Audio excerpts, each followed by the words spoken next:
Hello my dear students, ಇವತ್ತು ನಾವು chemistry model question paper 1 ಅನ್ನ ಸಾಲ್ವ್ ಮಾಡ್ತಾ ಇದ್ದೇವೆ. ಇದು ನಿಮಗೆ ನಿಮ್ಮ NMMS ಎಕ್ಸಾಮ್ಗೆ ಸಂಬಂಧಪಟ್ಟಂತಹ ಮೊದಲನೇ ಮಾಡೆಲ್ ಕ್ವಶನ್ ಪೇಪರ್. ಇದು ನಿಮಗೆ ಎಕ್ಸಾಮ್ಗೆ ಹೆಲ್ಪ್ ಆಗತ್ತೆ. ಹಾಗಾದ್ರೆ ಮೊದಲನೇ ಕ್ವಶನ್ ಅನ್ನ ನೋಡೋಣವಾ? ನೋಡಿ, ಮೊದಲನೇ ಕ್ವಶನ್ ಯಾವ ರೀತಿಯಾಗಿದೆ ಅಂತ. The model that explains the energy of an electron remains constant as long as it revolves in its own shell is Rutherford model, Bohr model, Goldstein model, J.J. Thomson model. ತನ್ನ ಕಕ್ಷೆಯಲ್ಲಿ ಸುತ್ತುತ್ತಿರುವವರೆಗೆ ಇಲೆಕ್ಟ್ರಾನ್ನ ಶಕ್ತಿಯು ಸ್ಥಿರವಾಗಿರುತ್ತದೆ ಎಂದು ವಿವರಿಸುವ ಮಾದರಿ. ರುದರ್ಫೋರ್ಡ್ ಮಾದರಿ, bore ಮಾದರಿ, Goldstein ಮಾದರಿ, J.J. ಥಾಮ್ಸನ್ ಮಾದರಿ. ಇದನ್ನ ಸರಿಯಾದ ಉತ್ತರವನ್ನ ನಾವು ಬೋರ್ ಮಾದರಿ ಅಂತ ಹೇಳ್ಬಹುದು. ಅಂದ್ರೆ ಇದು ಏನ್ ಹೇಳುತ್ತೆ ಅಂದ್ರೆ, ಇಲೆಕ್ಟ್ರಾನ್ಗಳು ಒಂದು ಕಕ್ಷೆಯಲ್ಲಿ, ಈ ಗ್ರಹಗಳು ಯಾವ ರೀತಿಯಾಗಿ ಸುತ್ತುತ್ತೆ ಅಲ್ವಾ, ಆ ಒಂದು ರೀತಿಯಾದಂತಹ ಒಂದು ಕಕ್ಷೆಯಲ್ಲಿ ಇಲೆಕ್ಟ್ರಾನ್ಗಳು ಸುತ್ತಾ ಇರುತ್ತೆ. ತನ್ನ ಕಕ್ಷೆಯಲ್ಲಿ ಸುತ್ತುತ್ತಿರುವವರೆಗೆ, ತನ್ನ ಕಕ್ಷೆಯಲ್ಲಿ ಯಾವಾಗ ಎಲ್ಲಿಯವರೆಗೆ ಸುತ್ತಾ ಇರುತ್ತೋ ಅದರ ಶಕ್ತಿ, ಇಲೆಕ್ಟ್ರಾನ್ನ ಶಕ್ತಿ ಸ್ಥಿರವಾಗಿರುತ್ತದೆ ಅಂತ ಈ ಬೋರ್ ಮಾದರಿ ಹೇಳುತ್ತೆ. ಹಾಗಾದ್ರೆ ರುದರ್ಫೋರ್ಡ್ ಮಾದರಿ ಇರ್ಬೋದು, J.J. ಥಾಮ್ಸನ್ ಮಾದರಿ ಇರ್ಬೋದು, ಅದೇನ್ ಹೇಳುತ್ತೆ ಅಲ್ವಾ? Rutherford model, so what it explains, the nucleus is positively charged and contain nearly all the atom's mass, and electrons orbit the nucleus in a similar, just a minute, in a similar way to planets orbiting the sun. So ಇಲ್ಲಿ Rutherford model ಏನ್ ಹೇಳುತ್ತೆ, the nucleus is positively charge, nucleus positive charge ಆಗಿರುತ್ತೆ. ಹಾಗೆ ಅಲ್ಲೇನಾಗಿರುತ್ತೆ, electrons orbit the nucleus in a similar way to the planets orbiting. So ಯಾವ ರೀತಿಯಾಗಿ ಇಲೆಕ್ಟ್ರಾನ್ಗಳು ಸುತ್ತಾ ಇರುತ್ತೆ ಅಂತ ಹೇಳುತ್ತೆ. ಆದ್ರೆ ಬೋರ್ಸ್ ಮಾಡೆಲ್ ಏನ್ ಹೇಳುತ್ತೆ, ಹಿ ಮಾಡಿಫೈಸ್ ದ ರುದರ್ಫೋರ್ಡ್ ಮಾಡೆಲ್ ಅನ್ನ ಮಾಡಿಫೈ ಮಾಡಿ ಏನ್ ಹೇಳುತ್ತೆ bore model by adding that electrons travel in a fixed circular orbits around the nucleus. So they are circulating in a particular orbit. Okay. So they are having the fixed circular orbits around the nucleus, and each orbit, so the shell that has the definite energy level. Okay.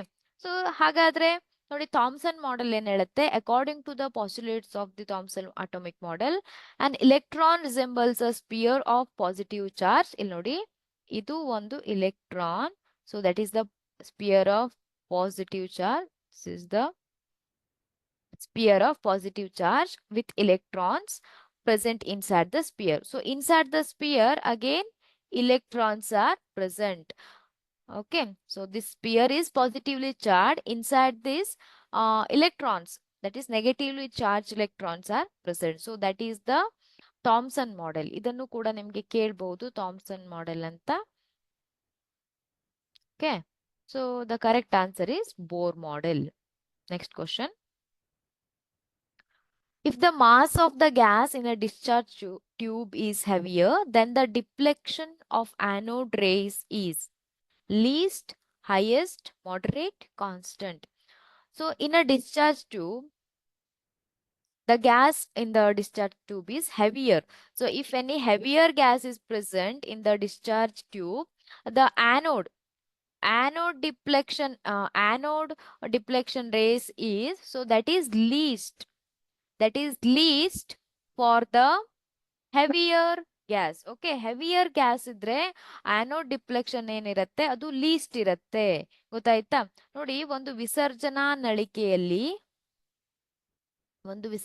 ನಳಿಕೆಯಲ್ಲಿ ಅನಿಲದ ರಾಶಿ ಹೆಚ್ಚಾಗಿದ್ದರೆ ಧನಾಗ್ರ ಕಿರಣಗಳ ವಿಚಲನೆಯು, ಅನಿಲದ ರಾಶಿ ಹೆಚ್ಚಾಗಿದ್ದರೆ, ಗೊತ್ತಾಯ್ತಾ, ಅನಿಲದ ರಾಶಿ ಹೆಚ್ಚಾಗಿದ್ರೆ ಏನಾಗುತ್ತೆ, ಧನಾಗ್ರ ಕಿರಣಗಳ ವಿಚಲನೆ ಕನಿಷ್ಠವಾಗಿರುತ್ತೆ. ಆದ್ರೆ ಅನಿಲದ ರಾಶಿ ಕಡಿಮೆಯಾಗಿದ್ರೆ, ಉದಾಹರಣೆಗೆ hydrogen, if it is a hydrogen, hydrogen ಅಂದ್ರೆ ಅನಿಲದ ರಾಶಿ ಕಡಿಮೆ ಇರುತ್ತೆ ಅಲ್ವಾ. ಆದ್ರೆ ಆವಾಗ ಏನಾಗುತ್ತೆ, ಧನಾಗ್ರ ಕಿರಣಗಳ ವಿಚಲನೆ ಏನಾಗಿರುತ್ತೆ, ಗರಿಷ್ಠವಾಗಿರುತ್ತೆ. ಈಗ ಹೈಡ್ರೋಜನ್ ಅನ್ನ ತೆಗೆದುಕೊಂಡ್ರೆ ವಿಸರ್ಜನಾ ನಳಿಕೆಯಲ್ಲಿ ಅದರ ಧನಾಗ್ರ ಕಿರಣಗಳ ವಿಚಲನೆ ಏನಾಗಿರುತ್ತೆ, ಅದು ಗರಿಷ್ಠವಾಗಿರುತ್ತೆ. ಆದ್ರೆ ಅನಿಲದ ರಾಶಿ ಹೆಚ್ಚಾಗಿರುವಂತಹ ಒಂದು ಇದನ್ನ ತೆಗೆದುಕೊಂಡ್ರೆ ಅಲ್ಲಿ ಕನಿಷ್ಠವಾಗಿರುತ್ತದೆ. So correct answer is option A, ಕನಿಷ್ಠವಾಗಿರುತ್ತದೆ. ನೆಕ್ಸ್ಟ್ ಕ್ವಶನ್ ನೋಡಿ. The percentage of mass of nitrogen in a HNO3 is, HNO3 ದಲ್ಲಿನ ಸಾರಜನಕದ ಶೇಕಡಾ ದ್ರವ್ಯರಾಶಿ ಅಂತ ಇದೆ ನೋಡಿ.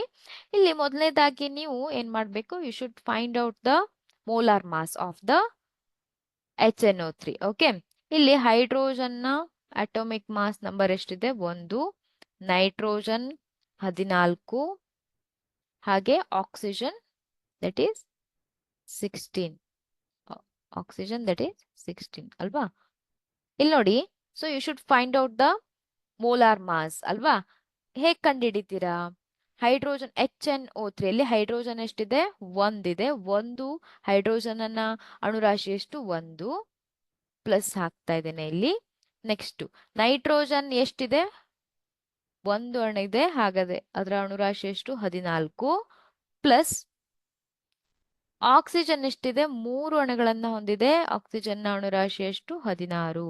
ಇದನ್ನ ಟೋಟಲ್ ಮಾಡಿದ್ರೆ ಎಷ್ಟು ಬರುತ್ತೆ, 1 ಪ್ಲಸ್ 14 ಪ್ಲಸ್ 48 ಅಲ್ವಾ. ಎಷ್ಟಾಯ್ತು, ಇದರ ಒಂದು ರಾಶಿ ಎಷ್ಟಾಯ್ತು,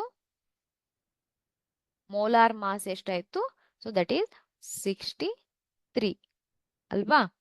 63 is the molar mass of the HNO3. ಈಗ ಈ HNO3 ಅಲ್ಲಿ ಏನ್ ಕೇಳಿದ್ದಾರೆ, the percentage mass of nitrogen in HNO3 is. So the percentage mass of the nitrogen ಅಷ್ಟೇ ಕಂಡುಹಿಡಿಬೇಕು. ಪರ್ಸೆಂಟೇಜ್ ಮಾಸ್ ಎಷ್ಟಾಗತ್ತೆ, ನೈಟ್ರೋಜನ್ ಎಷ್ಟಿದೆ, 14 ಔಟ್ ಆಫ್ 63 ಅಲ್ವಾ, ಇಂಟು 100. ಇದನ್ನ ಮಾಡಿದಾಗ ನಿಮ್ಗೆ ಇದನ್ನ ಸಾಲ್ವ್ ಮಾಡಿದಾಗ ಎಷ್ಟು ಬರುತ್ತೆ, just solve it. So 1400 divided by 63,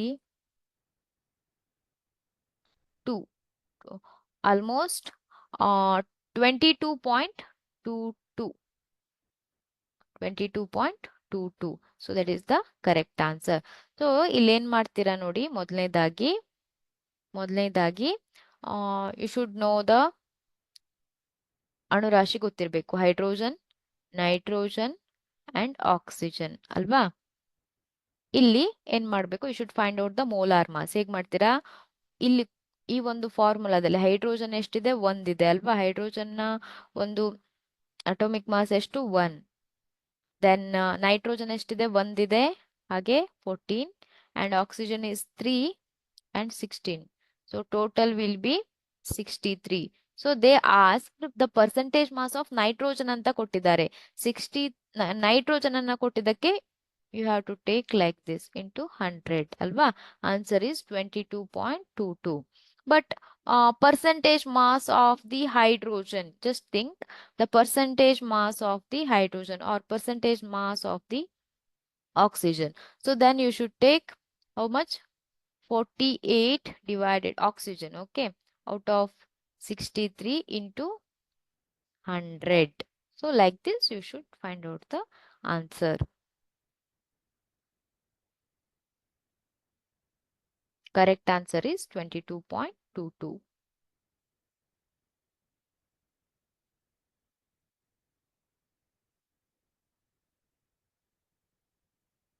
Next question.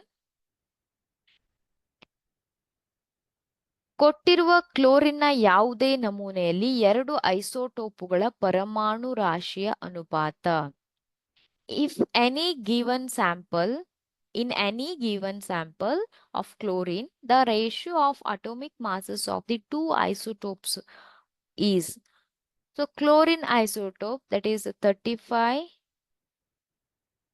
and 37.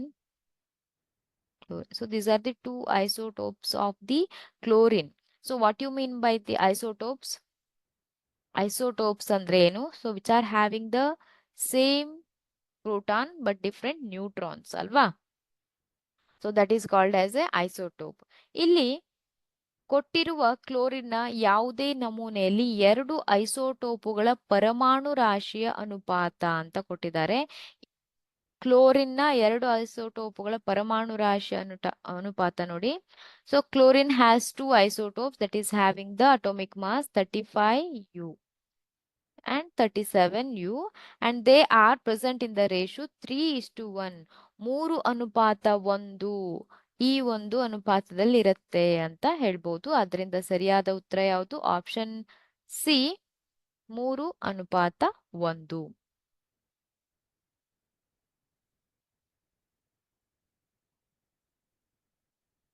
Next question ನೋಡಿ. The instrument used to find atomic mass accurately. Mass spectroscope, optical spectroscope, microscope, mass microscope. ಪರಮಾಣು ರಾಶಿಯನ್ನ ನಿಖರವಾಗಿ ಕಂಡುಹಿಡಿಯಲು ಬಳಸುವಂತಹ ಒಂದು ಉಪಕರಣ ರಾಶಿ ರೋಹಿತದರ್ಶಕ, ಬೆಳಕಿನ ರೋಹಿತದರ್ಶಕ, ಸೂಕ್ಷ್ಮದರ್ಶಕ, ರಾಶಿ ಸೂಕ್ಷ್ಮದರ್ಶಕ ಅಂತ ಇದೆ. ಇಲ್ಲಿ ನೋಡಿ, ಮಾಸ್ ಸ್ಪೆಕ್ಟ್ರೋಮೀಟರ್, ಇದನ್ನ ಮಾಸ್ ಸ್ಪೆಕ್ಟ್ರೋಮೀಟರ್ ಅಂತ ಕರೀತಾರೆ. ಇಲ್ಲಿ ಇದನ್ನ ಏನಕ್ಕೆ ಬಳಸ್ತಾರೆ? ಪರಮಾಣು ರಾಶಿಯನ್ನ ನಿಖರವಾಗಿ ಕಂಡುಹಿಡಿಯಲಿಕ್ಕೆ, ಅಂದ್ರೆ ಮಾಸ್ ಸ್ಪೆಕ್ಟ್ರೋಸ್ಕೋಪ್ ಅಂದ್ರೆ ರಾಶಿ ರೋಹಿತ ದರ್ಶಕವನ್ನ ಬಳಸ್ತಾರೆ. ನಿಮ್ಗೆ ಗೊತ್ತಿದೆ, ಸೂಕ್ಷ್ಮ ದರ್ಶಕವನ್ನ ಇರಬಹುದು, ರಾಶಿ ಸೂಕ್ಷ್ಮ ದರ್ಶಕ ಇರಬಹುದು, ಬೆಳಕಿನ ರೋಹಿತ ದರ್ಶಕವನ್ನ ಇರಬಹುದು.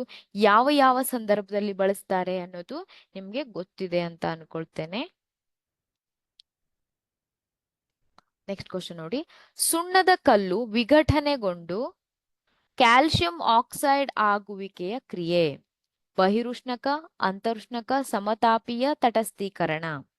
The process of decomposition of limestone into a quicklime.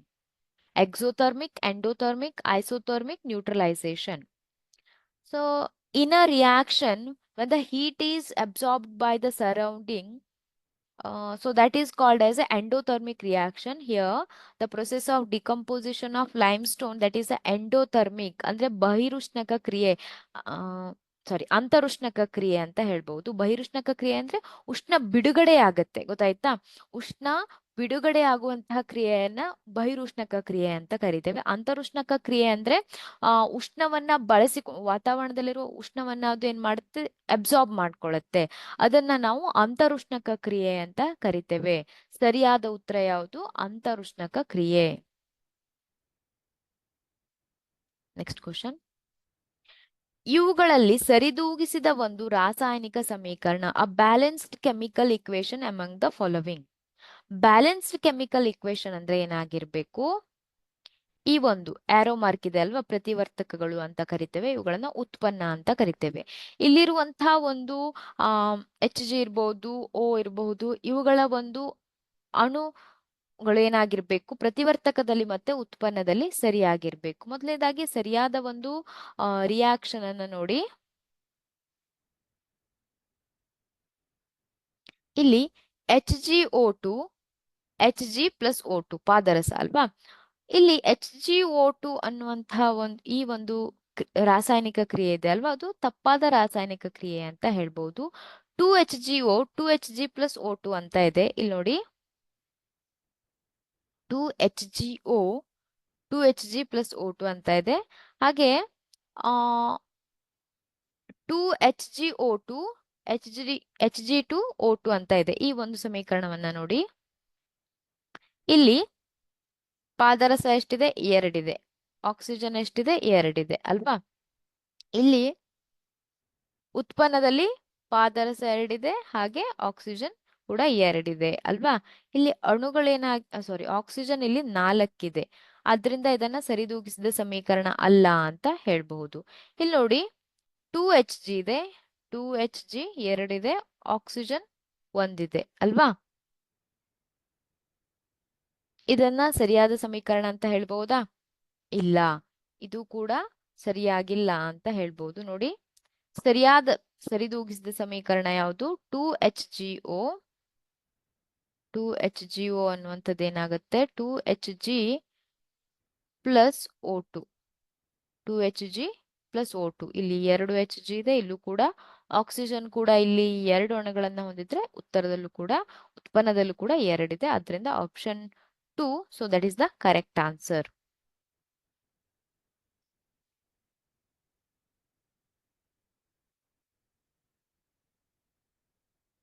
Next question, Epsom ಲವಣದ ರಾಸಾಯನಿಕ ಹೆಸರು. ಎಪ್ಸಮ್ ಲವಣದ ರಾಸಾಯನಿಕ ಹೆಸರನ್ನ ನಾವು magnesium sulphate. The chemical name of the Epsom salt is that is magnesium sulfate. So the correct answer is magnesium sulfate.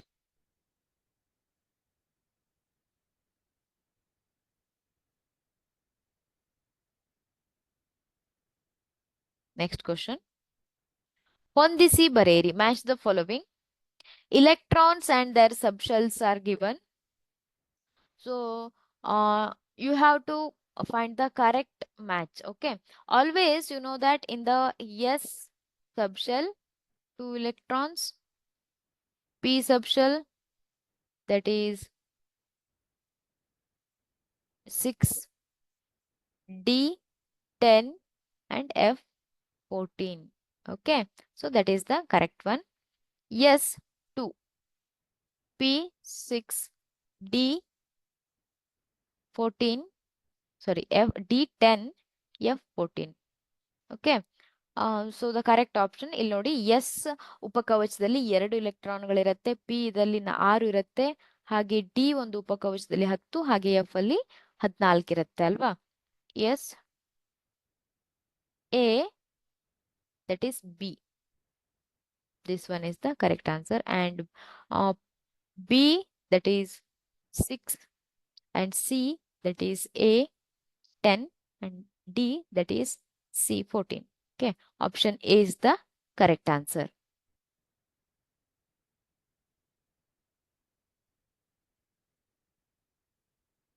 Next question ನೋಡಿ. Bacteria ಮತ್ತು ಶಿಲೀಂಧ್ರಗಳ ಬೆಳವಣಿಗೆಯನ್ನ ತಡೆಗಟ್ಟಲಿಕ್ಕೆ ಬಳಸುವಂತಹ ರಾಸಾಯನಿಕ ಸಂಯುಕ್ತ. The chemical compound use to prevent the growth of bacteria and fungi is that is magnesium oxide, magnesium dioxide, sulfur dioxide, calcium carbonate, calcium oxide. So here calcium oxide is used to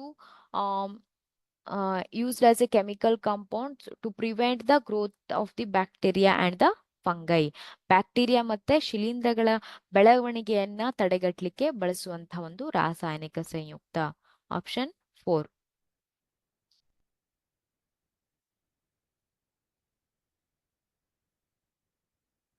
ಕಮಟುವಿಕೆನ ತಡೆಗಟ್ಟಲು chips ಇರುವ ಪೊಟ್ಟಣದಲ್ಲಿ ಹಾಯಿಸುವ ಅನಿಲ. ಕಮಟುವಿಕೆ, the gas flushed into packet of chips to prevent the rancidity is. ಕಮಟುವಿಕೆ ಅಂದ್ರೆ ಏನು?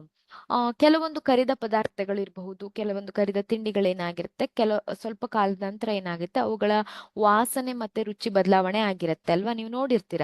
ಅದನ್ನ ನಾವು ಕಮಟುವಿಕೆ, ಅದು ಕಮಟಿದೆ ಅಂತ ಹೇಳ್ಬಹುದು, ಕಮಟುವಿಕೆ ಉಂಟಾಗಿದೆ ಅಂತ ಹೇಳ್ಬಹುದು. ಅದನ್ನ ತಡೆಗಟ್ಟಲಿಕ್ಕೆ ಚಿಪ್ಸ್ ಇರುವ ಪೊಟ್ಟಣದಲ್ಲಿ ಒಂದು ಅನಿಲವನ್ನ ಹಾಯಿಸ್ತಾರೆ. ಅದನ್ನ ಯಾವ ಅನಿಲ? Hydrogen, helium, carbon dioxide, nitrogen. The correct answer is nitrogen.